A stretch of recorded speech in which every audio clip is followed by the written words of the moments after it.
Shabbat Shalom. This Shabbat's Torah reading is Parashat Lekha, which is famous for the story of the spies, the 12 leaders of the people of Israel who went into the land of Israel, Eretz Israel, to see what it was like to do a reconnaissance mission. One of the classic questions asked about the spies is why they were punished. What did they do that was so bad? So I want to think about that question in the context of two other pieces of this Shabbat's Torah reading. One is the story of the person who collects wood on Shabbat and is killed as punishment for his crime of collecting wood on Shabbat. And third, the paragraph, the few verses that ends the Torah reading, the 3 or 4 verses that tell us about the mitzvah of tzitzit, what we know of as the third paragraph of the Shema. The story of the spies is the story of 12 people who come back, 10 of whom tell a terrifying story about a land that is full of giants that will destroy Israel, and 2, of course, Caleb and Yehoshua, Caleb and Joshua, who tell a very different story, who tell a story that, yes, it can be difficult, but it's beautiful, and we can conquer the land.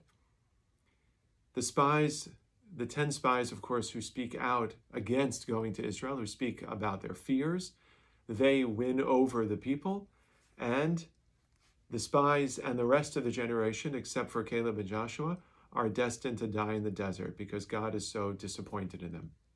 The question, of course, that I asked was, what did they do that was so bad? If they told the truth, then why are they getting in trouble for telling the truth?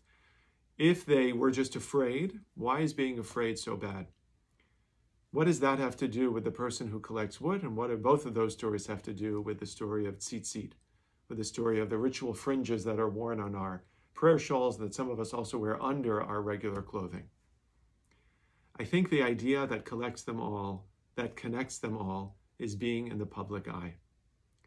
One of the ways to understand the story of the spies is that what they did that was so bad was that they spoke in public. They influenced the public.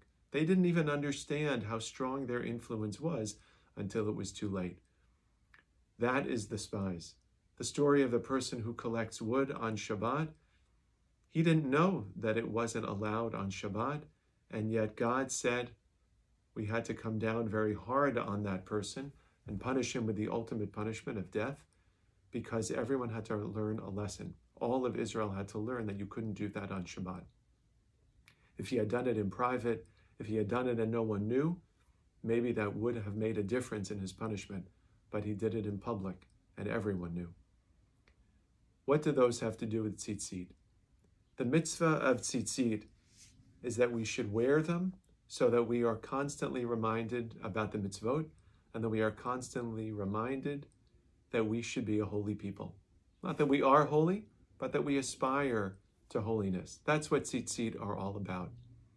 All 3 of these stories teach us something about the power of the individual to make a difference in the world. Each of these stories tells us that when we speak and others might hear, others might act, others may change their mind because of what we say.